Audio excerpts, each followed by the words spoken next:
Welcome to Knicks.com. Jonah Ballow here with Butch Beard, former Knick, former broadcaster for the Knicks, former assistant coach for the Knicks. You've done it all.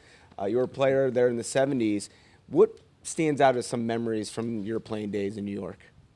Well, when I first came to New York, I'm a little country boy from Kentucky.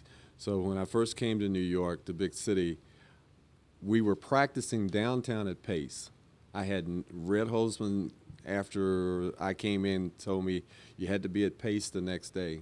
One of the players, Jim Barnett, told me what train to get on. I get off at the stop, had no idea where the school was, and then I asked someone, and they took me to Pace College to the gym. I said, hey, this is not so bad. This is not the New York everybody talks about. So, and I've been here now ever since 75, off and on. Transitioning from your playing days to an assistant coach with Red Holzman, what was that like for you? Just a man of his stature and how he's remembered, obviously in the Knicks family, and what he did. What was that experience like for you to be under the great Red Holzman? I wouldn't be where I am today if it wasn't for him.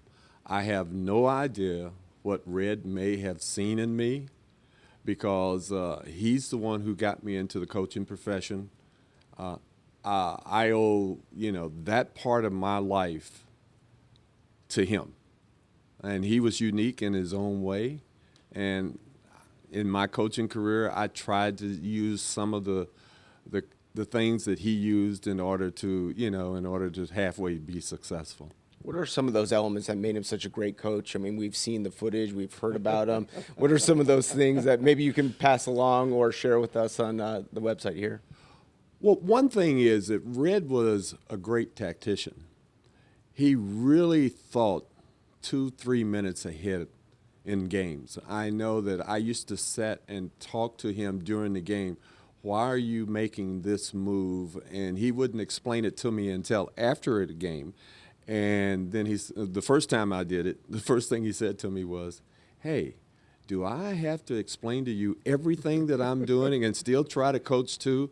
But that's what he was. I mean, the other thing is he was fair. As a coach at the professional level, you would like to have someone, be fair with you. And to me, he was fair. How about your relationship with Phil Jackson, now the president with the New York Knicks, and seeing you guys have some time to spend with each other here at West Point? What's your relationship like with him and seeing him from player to then coach and now into president? Well, I think that Phil's career has we all are a spinoff of what Red taught us. Mm-hmm. We were just talking about some old things about the old times just a few minutes ago. What I see in Phil is Phil was always different, even then, back then in the 70s. His idea about the game is pretty much the way that I look at it. Maybe we're so old-fashioned that's the way we look at it, but what we would like for it to be is a team concept. I like this group. After what I saw, I like this group. This group is not only much better than in the past 2 years.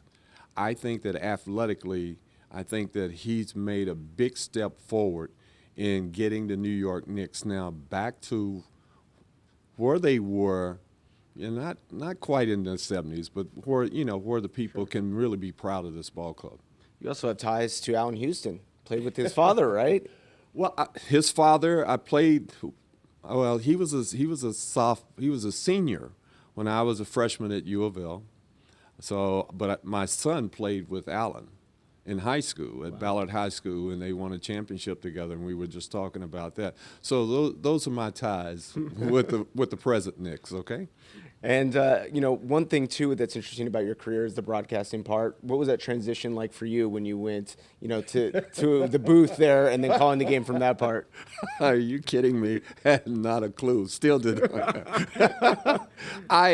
The only reason why I think I got into the broadcasting business for the Knicks is because my boss, Red Holzman, did not like to talk to the press. And MSG had just gotten started, and they needed someone at halftime to explain what was going on. So Big Mouth was was the one, because Red used to say, you got a big mouth. Go tell him something, okay? And that's how I got into it. Wow, things really haven't changed. Coaches still do not like talking to the press. I don't think anything's changed. When you reflect on your time with the Knicks and the organization, what are some of the memories that come to your mind and looking at this team, especially now and seeing how and talking about Phil and what he's trying to bring back? Number one, I was at the game when Bernard King scored the 60 points. I think it was on Christmas. Yep. And I was calling the game. It's truly amazing how he beat up his brother to score those 60 points, because Bernard King was the most physical post-up player I've ever seen in my life and got away with it. That was number one. Number two, it was really getting to know the people at the Garden, not only players, but the people who worked at the Garden. Because some of the old people who may remember me, especially when I was as an assistant coach, I used to work out and run a lot. I ran a lot, and they used to time me going around and around in the Garden. So the ushers and those people, as I call them, I'm the people's champ when I used to run. So I do remember those. Those were good times, very good times. Tell us about what you're up to now. It's great that we're celebrating the 70th anniversary with the Knicks, and we like to find out where alumni is and what they're up to now. And it sounds like you're doing some charity work. I'm doing charity work, but I live in the city. I live in Harlem. Been in and around the city for over 30, 35 years. I'm in Louisville, Kentucky at a historical black school, Simmons College of Kentucky, starting a women's program. We started a men's program last year. So that's something I'm doing. And I'm going to give a little shout out for something I'm doing in the city as well.